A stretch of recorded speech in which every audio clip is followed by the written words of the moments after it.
Ayan mga kabarangay, welcome back ulit sa ating Mountain Channel. Ang kusinero ng barangay. Ayan, magluluto tayo ng masarap na recipe. Walang iba kundi ang ating beef with broccoli mga idol. Naalala ko nito siguro mga 18 years old lang tayo. Niluluto ko na po ito ang recipe na ito mga idol. Talaga napakasarap ng Chinese food na ito. Ayan, unang-una mayroon tayong malambot ng party ng baka.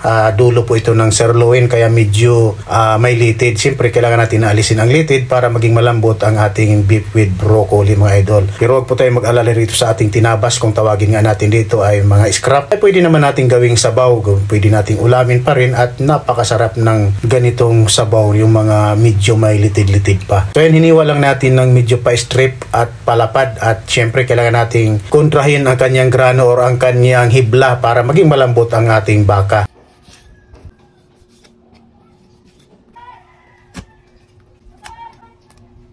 So yan, i-marinate na po natin ang paminta. At syempre kunting seasoning. Siguro i-marinate lang natin ng mga 1 oras. At syempre naglagay na tayo ng bitchin. At syempre yung soy sauce. At ang ating kalahating kutsara ng white sugar nilagay na po natin. At kunting sesame oil. Syempre kunti-kunti lang mga idol. Pag nasubrahan po tayo sa sesame oil ay hindi rin maganda ang lasa. Patak-patak lang po pagdating sa sesame oil.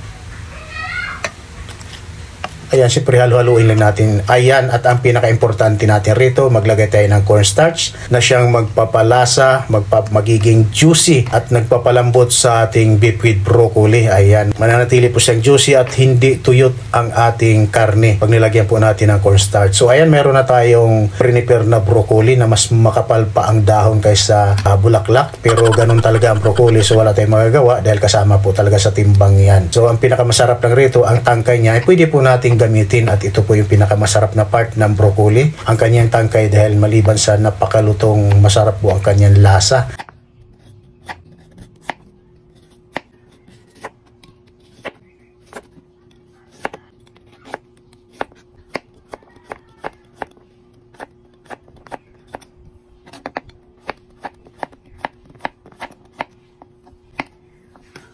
Ayan, nag-prepare na rin tayo ng ating bawang. Siguro mga 1 buong bawang. Siyempre, pag maraming bawang, mas masarap mga idol at siyempre mas mabango. Ayan, chop lang natin habang nakamarinate ang ating beef.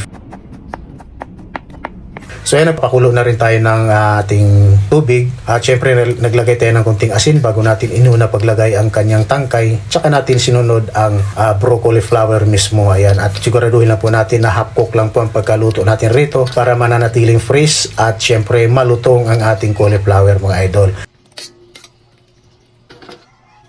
So ay nag-prepare na tayo ng ating kawali at naglagay na po tayo ng mantika at nagisa na rin tayo ng bawang muna at siguraduhin lang natin na medyo mag-brownish po ang ating bawang ng konti para maging masarap at mabango at saka natin nilagay ang ating nakamarinate na baka na talaga naman. At siguraduhin lang po natin na lutong-luto muna nating gawin bago nating timplahan. Dapat gisang-gisa na po muna. Lagyan natin ng paminta.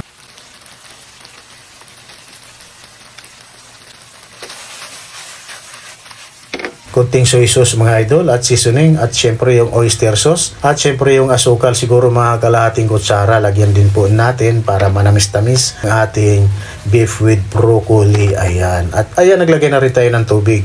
So kita naman medyo lumalapot ang ating beef with broccoli dahil mayroon na nga siyang cornstarch. Pero dahil kulang pa sa lapot, so mag-additional tayo ulit ng cornstarch mga idol para magiging juicy at creamy ang ating beef with broccoli. So naglagay rin tayo ng konting sesame oil na siyang nagpapabango talaga naman. Ayan, saglitan lang po ang lutuan rito at sure ball 100% malambot po ang ating beef with broccoli. Hindi na kailangan pakuluan. Dito pa lang sa ganitong diskarte ay talagang malambot at sigurado pong malambot. Ayan.